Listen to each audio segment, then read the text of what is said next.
Shade is thrown no matter who you are, and if you get to the top of your game, it's bound to happen often. Post Malone is no exception. Here's a look at some fellow musicians who can't stand Post Malone.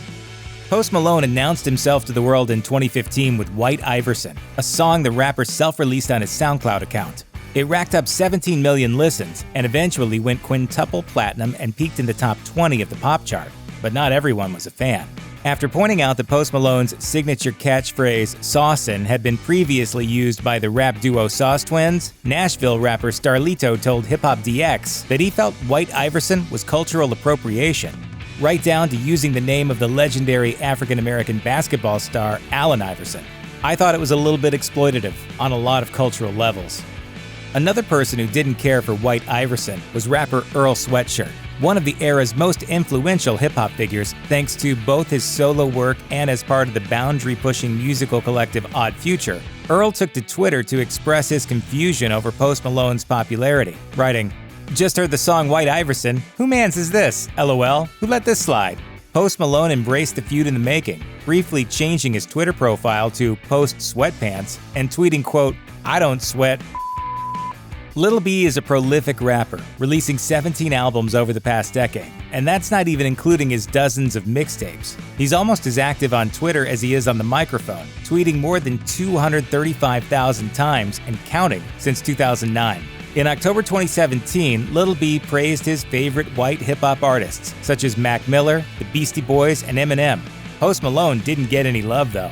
Lil B sarcastically called out Post Malone's musical and stylistic changes over the years, writing, "Post Malone is slowly turning into a white dude."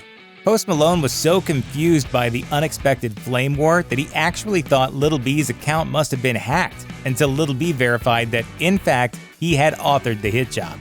In March 2019, Yelawolf released a freestyle song called Bloody Sunday, a good old-fashioned diss track. The Alabama rapper went after seemingly everyone in modern-day hip-hop he doesn't care for, including rappers Machine Gun Kelly and G-Eazy. But he reserved his most pointed words for Post Malone.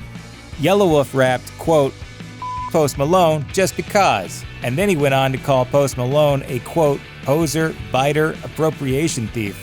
After receiving that earful, Post Malone responded on Twitter, writing, "Yelawolf is a nerd, and this tweet is the only support I will offer. Last I heard you was talking about how you wanted your like mine."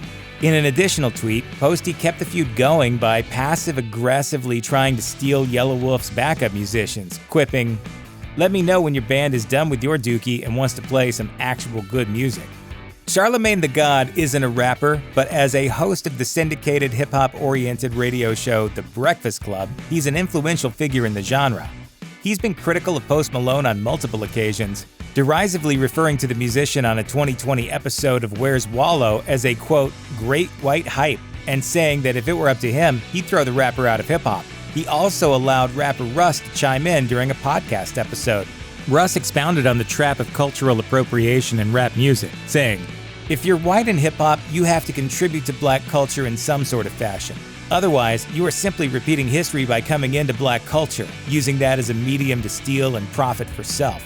Charlemagne pressed Russ, asking if he was specifically referring to Post Malone. Russ agreed that Post Malone was a, quote, "fair example of the phenomenon," pointing out how the rapper emerged, coming with braids and golds to the point people are thinking you're mixed, and now, you drink Bud Light and wear cowboy boots. But while Russ said he thought Post Malone's image was bordering on caricature, he praised Post Malone's music, calling it phenomenal. It's not only major rappers that have a problem with Post Malone and his art. A little-known session musician also took umbrage with the rapper's music and asked the court system to intervene. In 2019, Post Malone scored one of his biggest hits yet with Circles, his fourth single to top the Billboard Hot 100. Canadian musician Tyler Arms played bass on the track, and he later sued Post Malone for royalties, claiming that he wrote some of the chords used in the song and thus should have been credited as one of the songwriters. Post Malone countersued. So far, no verdict has been reached, other than that a lot of musicians seem to dislike Post Malone. Check out one of our newest videos right here, plus even more grunge videos about your favorite musicians are coming soon. Subscribe to our YouTube channel and hit the bell so you don't miss a single one.